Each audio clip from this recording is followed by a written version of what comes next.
The airplane cabin was filled with the usual chatter of passengers settling into their seats.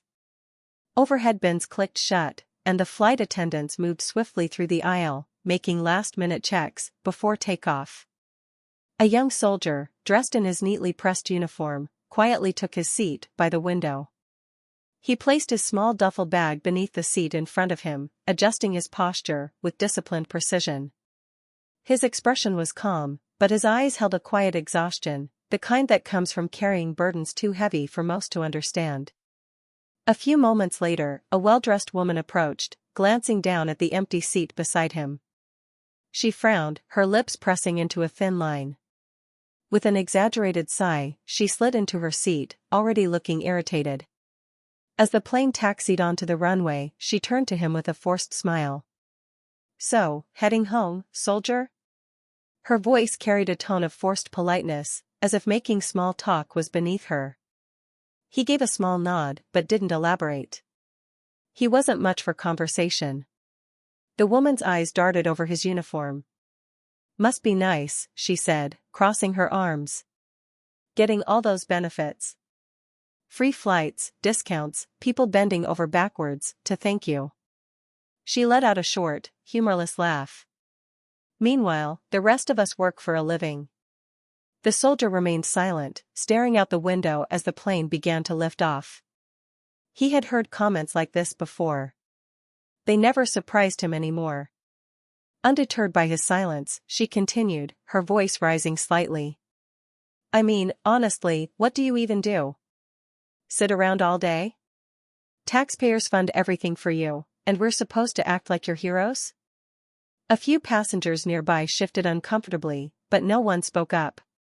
The soldier tightened his jaw, still refusing to engage. Annoyed by his lack of reaction, the woman scoffed. "Figures." No real answer. The flight continued, and for the next hour, the woman made no further remarks. The soldier, unmoved by her words, remained quiet, lost in his own thoughts. When the plane finally landed, he stood up, collected his bag, and turned to her for the first time. His voice was quiet but firm. "Have a good day, ma'am." With that, he walked down the aisle and disappeared into the crowd. The woman sighed in relief, muttering to herself, "Finally."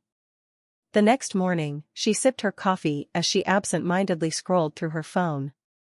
Her eyes skimmed the news headlines, until one article made her heart stop. "Local hero killed in action just hours after landing home." Her breath hitched as she clicked on the article. A photo loaded on the screen. It was him. The soldier from the plane. Her cup slipped from her hands, crashing onto the table. The words on the screen blurred as shock and guilt washed over her. She had insulted a man who would never come home again. The woman's hands trembled as she scrolled through the article, her breath coming in shallow gasps. She reread the headline, hoping she had made a mistake, that maybe it wasn't the same soldier. But as her eyes landed on the photo attached to the story, there was no denying it. It was him. The quiet soldier who had sat beside her. The man she had humiliated. The man who had taken her cruel words without protest. And now, he was gone. Her chest tightened. Her pulse pounded in her ears. The article detailed everything. He had come home on emergency leave. His mother had fallen critically ill, and the military had granted him a few days to visit her. But instead of taking the full leave he was entitled to, he had volunteered to return early. That decision cost him his life. The news report explained how, just hours after landing, he had rejoined his unit and was sent out on a mission. Their convoy was ambushed. He didn't make it back. The woman put down her phone, her hands pressing against her face. She squeezed her eyes shut, but that only made the memories of the flight flood back with more force. Her own voice echoed in her mind. "Must be nice, getting all those benefits.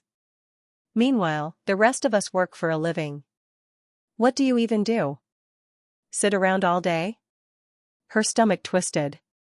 She had treated him like he was nothing. She had insulted a man who had been willing to sacrifice everything. And now, he was gone. Guilt settled over her like a crushing weight. She felt sick, her entire body trembling as she stood up from the table. She paced around her living room, her thoughts spiraling.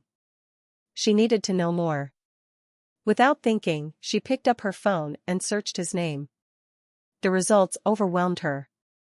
Page after page of articles and social media posts poured in, tributes from fellow soldiers, messages of grief from friends, and heartfelt condolences from strangers who had never even met him. She clicked on a post from his commanding officer. It detailed his bravery, his kindness, and his unwavering commitment to his fellow soldiers. The officer described how the young soldier had once risked his own life to pull a wounded comrade from enemy fire. How he had been the first to volunteer for difficult missions. How he had earned the respect of everyone who had ever served with him. The woman swallowed hard. Another post caught her eye, this one from a close friend of his. He was the kind of guy who never asked for anything. He gave everything he had, not because he had to, but because he wanted to. He believed in people, even when they didn't deserve it. She felt a sharp pang in her chest. Had he believed in her? Had he looked at her and thought she could be better than the person she had been on that flight? Tears burned in her eyes, but she kept reading. Then, she found something that shattered her completely. It was a fundraiser. For his mother. The woman hesitated before clicking on it, her throat tightening. The description explained that the soldier had been his mother's only son. She had been battling illness for months, and he had spent every spare penny he had to take care of her. Now, without him, she had nothing.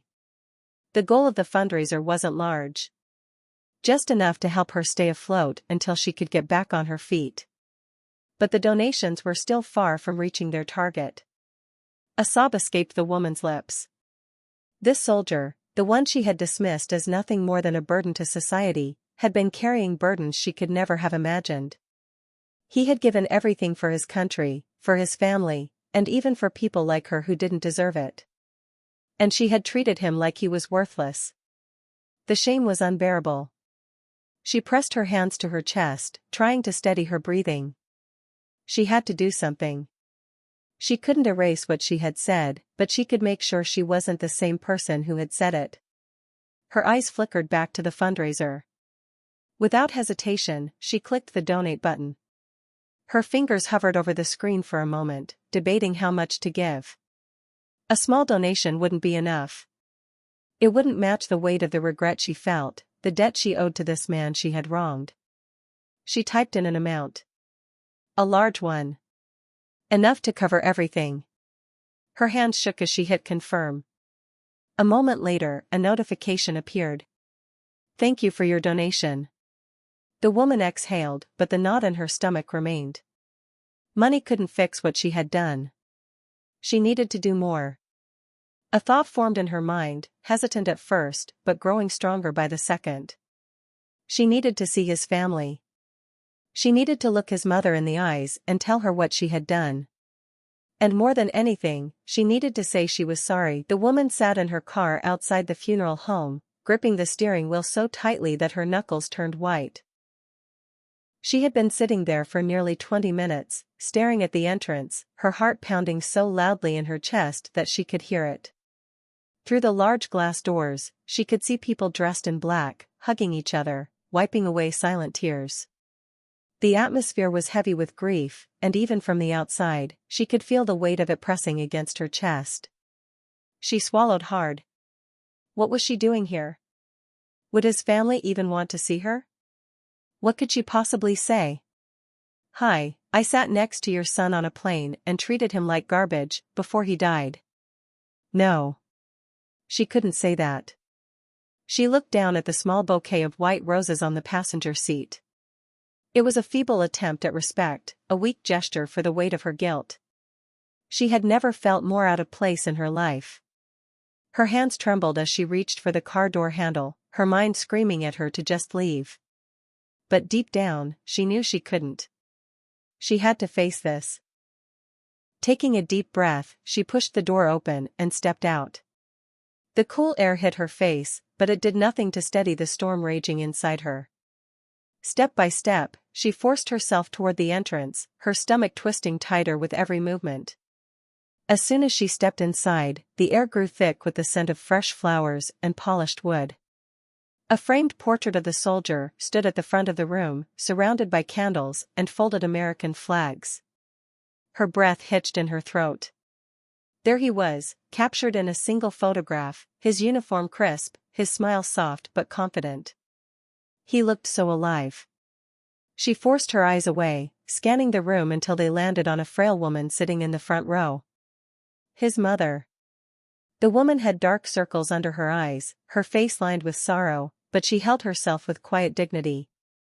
People approached her one by one, offering their condolences. She nodded, giving them weak but grateful smiles. The woman hesitated, her feet frozen to the ground. This was a mistake. She had no right to be here. Just as she turned to leave, someone brushed past her. A man, tall and broad-shouldered, dressed in military uniform. She recognized him from one of the articles she had read. He had served alongside the soldier. The man approached the grieving mother, kneeling before her. "Ma'am, I just wanted to say, your son was one of the best men I've ever known. He saved my life more times than I can count." His voice cracked slightly, and the mother reached out, squeezing his hand. "My son was always brave," she said softly. Even as a little boy, he would always run to help others, before thinking of himself. The woman felt her chest tighten. She remembered how he had sat quietly on the plane, how he hadn't reacted when she insulted him. He hadn't fought back. He hadn't defended himself. Because that wasn't who he was. Tears burned at the back of her eyes. She took a deep breath, forcing herself to move. Her legs felt like lead as she stepped forward. The grieving mother looked up at her, her tired eyes full of quiet patience. The woman's throat was dry. Her heart pounded so loudly she thought it might burst. I don't know if this is the right time," she began, her voice barely above a whisper, "but I needed to come. I needed to tell you. I met your son." The mother blinked, a hint of curiosity in her tired eyes. The woman swallowed hard. I sat next to him on a flight. The day before her voice cracked. She looked down, unable to meet the mother's eyes. "I wasn't kind to him," she admitted, the words stabbing into her like daggers. "I judged him before I even knew him. I said things I shouldn't have said. And he just sat there. He didn't say anything. He just let me be cruel." A tear slipped down her cheek. "And now, I will never have the chance to apologize to him." Silence filled the room. The woman forced herself to look up, expecting anger, disappointment, anything that would match the guilt burning inside her. But the mother's eyes only held something unexpected. Understanding. She reached out, taking the woman's trembling hand in hers. "My son never saw the worst in people," she said softly. "Even when they didn't deserve kindness, he gave it anyway." The woman let out a choked sob. "I don't deserve forgiveness." The mother squeezed her hand. "Then don't ask for it. Just live in a way that honors him." The woman's breath caught. She had spent the past 24 hours drowning in regret, but in those simple words, she realized something. She could never undo what she had done. But she could be better. She could make sure that from this moment on, she never treated anyone the way she had treated that soldier. A single tear rolled down her cheek. "I will," she whispered. "I promise." The mother gave her a small, knowing smile. "Then that's enough." The woman placed the bouquet of white roses at the foot of the portrait and took one last look at the soldier's face. He would never know how much he had changed her. But she would never forget him. And from that day forward, she vowed to carry his lesson with her, never judge a person before knowing their story. As she walked out of the funeral home, the weight on her chest remained, but for the first time since reading the news, she felt something else, too. Hope. Because even though she had failed to show kindness before, She would spend the rest of her life making sure she never failed again. The woman drove home in silence, her fingers gripping the steering wheel tightly. The weight of the past few hours sat heavily on her chest. She had expected the soldier's mother to be angry, to turn her away, or at the very least, to resent her for the way she had treated her son. But instead, she had been met with something unexpected: understanding. It felt undeserved. She parked in her driveway, but she didn't move. The car engine hummed quietly as she stared out the windshield, lost in thought. She had spent so much of her life thinking that she understood people, that she could look at someone and immediately know who they were, what they were worth. She had been wrong. She had looked at a soldier, a man willing to lay down his life for others, and she had reduced him to nothing in her mind before he had even spoken a word. She had assumed the worst, and now, she would never have the chance to tell him how sorry she was. A deep ache settled in her chest. She turned off the engine and stepped out of the car, her movements slow and heavy. Her home felt different now, too large, too empty, too comfortable. She thought about the soldier's mother, sitting in a small, dimly lit funeral home, mourning a son who had died a world away from her. A son who had spent his last few hours on a plane, listening to a stranger belittle his worth. The thought made her stomach turn. She walked inside and went straight to the kitchen, barely aware of her movements. She poured herself a glass of water, but as soon as she lifted it to her lips, she set it back down. Her appetite was gone. Instead, she picked up her phone and opened the donation page for the soldier's mother again. Her contribution had been large, enough to meet the fundraiser's goal in one go. But money felt so insignificant compared to the depth of her guilt. She needed to do more. She began searching. For hours, she read article after article about soldiers, about their struggles, their sacrifices, their lives after service. She learned about the challenges they faced when they returned home, the mental battles, the financial struggles, the feeling of being forgotten by the very people they had fought to protect. And the more she read, the more ashamed she felt. How had she been so blind? How had she lived her whole life, believing that the only people who worked hard were the ones who had comfortable jobs, big houses, and high salaries? How had she failed to see the sacrifices of the men and women who fought battles she would never have to face? She thought about him. The soldier who had sat next to her on that plane, silent, patient, enduring her words with nothing but quiet dignity. And she thought about the mother who had told her to honor him, to live in a way that made up for the past. The woman sat back, staring at the screen. For the first time in her life, she wanted to change. Truly change. The next morning, she woke up with purpose. She didn't go to her usual coffee shop, didn't scroll through her phone mindlessly, didn't fall back into her old routine. Instead, she drove to a local veterans support center. It was a small building on the quieter side of town, nothing flashy, nothing that stood out. But when she stepped inside, she immediately felt a shift in the air. There were people here. Real people. Some were older, wearing worn-out military jackets and baseball caps with their unit numbers stitched onto them. Others were younger, sitting quietly with tired eyes that had seen more than she could ever understand. She walked up to the front desk. The receptionist, a middle-aged woman with kind eyes, smiled at her. "Can I help you?" The woman hesitated, then nodded. I want to help. I don't know how, but I need to do something." The receptionist's smile grew, as if she had heard these words before. "Well, you're in the right place." The woman spent the day listening. For the first time in her life, she truly listened. She listened to the stories of veterans who had come home feeling lost, of men and women who had struggled to adjust to a world that no longer felt familiar. She listened to the story of a young man who had been in the same unit as the soldier she had met. He spoke about the missions they had gone on together, the moments of fear, the moments of laughter, the brotherhood that could never be explained to someone who hadn't lived it. And as she listened, she realized something. This wasn't just about one soldier anymore. This was about all of them. That night, she went home feeling something she hadn't felt in a long time: determination. She had spent her entire life believing she knew what struggle looked like, what sacrifice meant. But she had been wrong. And now, she was going to make it right. She started small.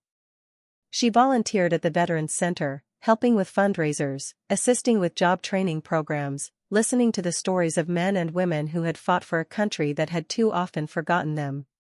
She stopped walking past veterans on the street without a second glance. She started conversations, started seeing them for who they were, instead of reducing them to stereotypes she had once believed in. And then, one evening, as she was leaving the center, she saw a young soldier standing alone outside, staring at the ground.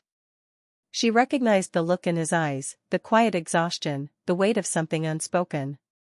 For a moment, she hesitated. But then, she took a step forward. And for the first time in her life, she said something she had never said before. "Thank you for your service." The soldier looked up, surprised at first.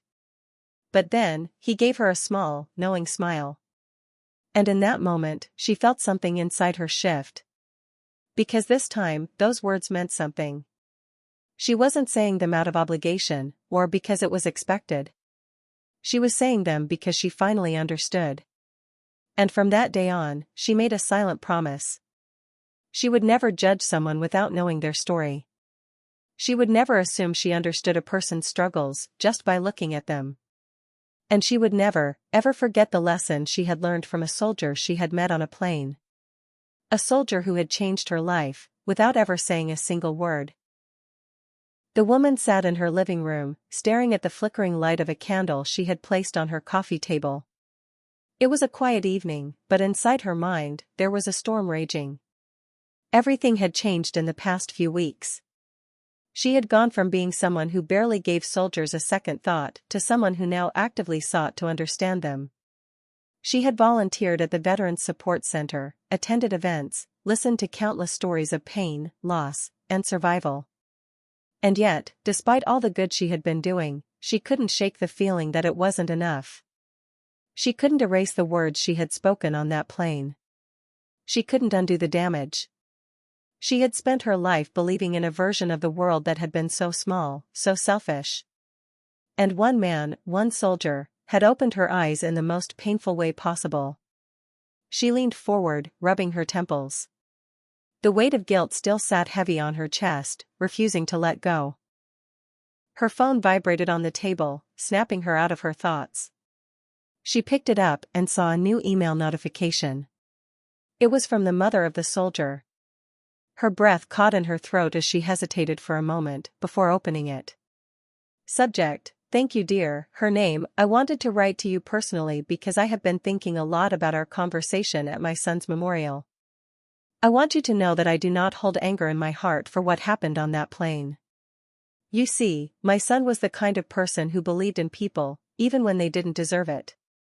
I have no doubt that if he had the chance, he would have told you that he forgave you before he even left that flight. But I also know that no words I can offer will take away the burden you feel. So instead, I will ask you this: please, don't live in regret. Instead, honor his memory by living the way he did.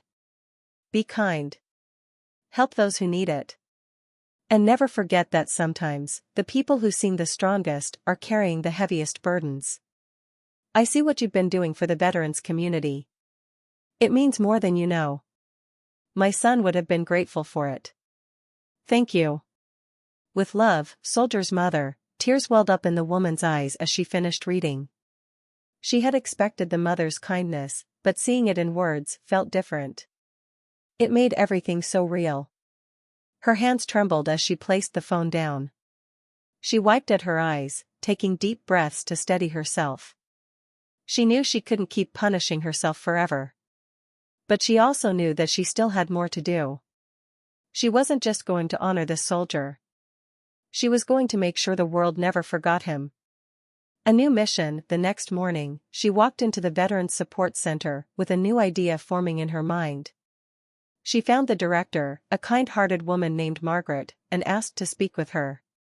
Margaret welcomed her into the office and smiled. You've been doing amazing work here. What's on your mind? The woman hesitated, then said, I want to start something. A project. Something that tells the real stories of the men and women who serve. Something that makes people like me, people who don't understand, see them.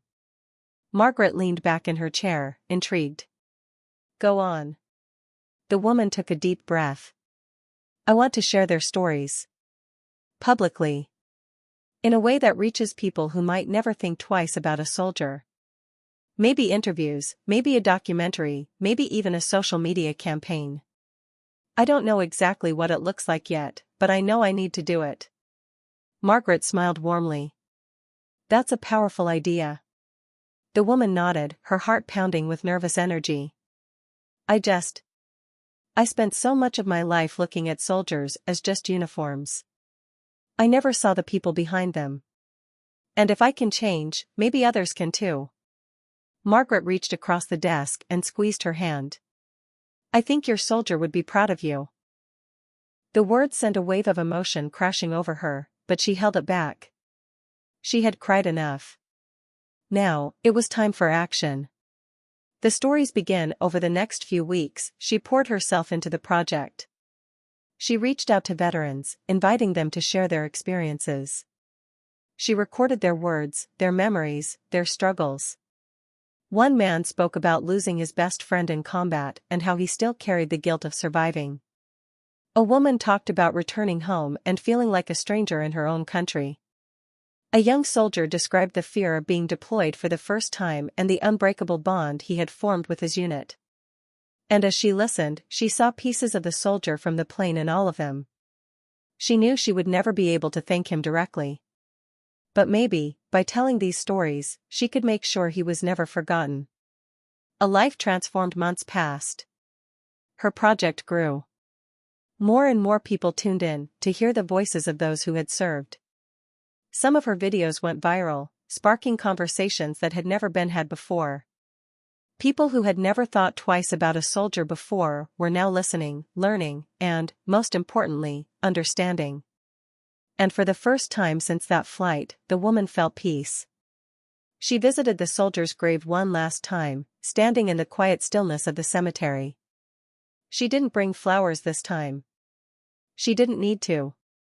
Instead, she simply stood there, hands clasped in front of her, and whispered, I see you now. I finally see you. And as the wind carried her words away, she felt a strange sense of warmth settle in her heart. She wasn't the same woman who had boarded that flight months ago. And she never would be again. Months had passed since that fateful flight, since the moment that had cracked open the woman's perception of the world and reshaped her life in ways she never could have imagined. She was no longer the same person who had looked at a soldier and seen only a uniform. She had come to understand something she had been blind to before, that every person carries a story, a struggle, and a sacrifice that most will never see. Her project had taken off in ways she never expected. What had started as a simple effort to honor one soldier had grown into something much bigger. She had interviewed dozens of veterans, each story revealing another layer of truth, another side of sacrifice that so many people never considered.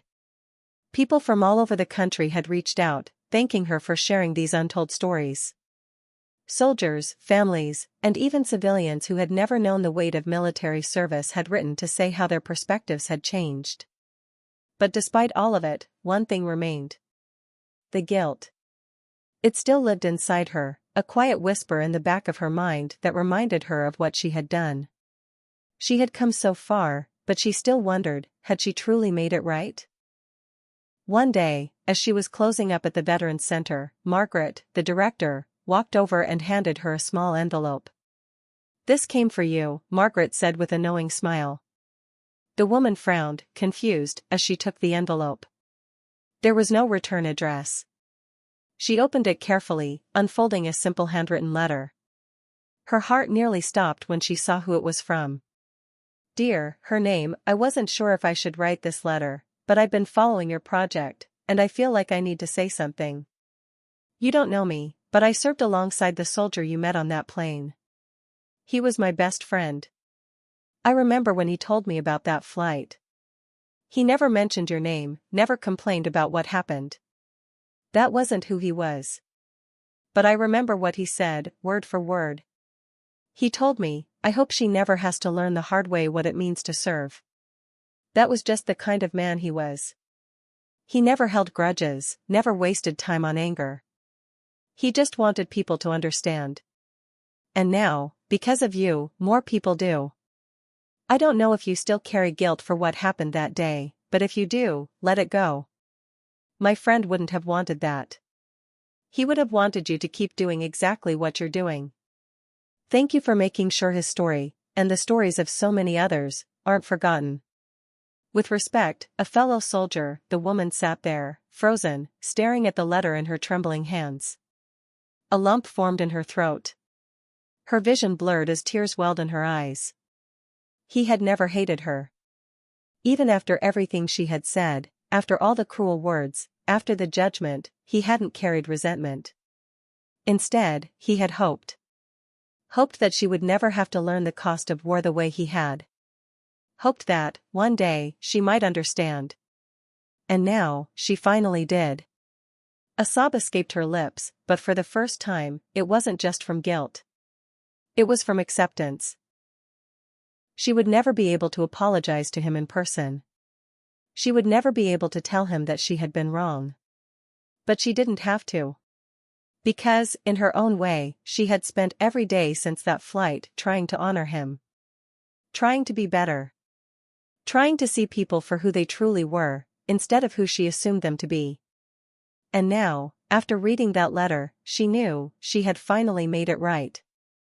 A promise kept years later, she would find herself at another airport, standing in line to board a flight. As she moved forward, she saw a young man in uniform, standing quietly at the gate. People passed him by without a second glance, and no one thanked him. No one acknowledged him. She felt something stir deep in her chest. This time, she wouldn't make the same mistake. She walked over and, with a warm smile, extended her hand. Thank you for your service. The soldier looked surprised, but then he smiled and shook her hand. It's my honor, ma'am, he said. She nodded, swallowing the lump in her throat.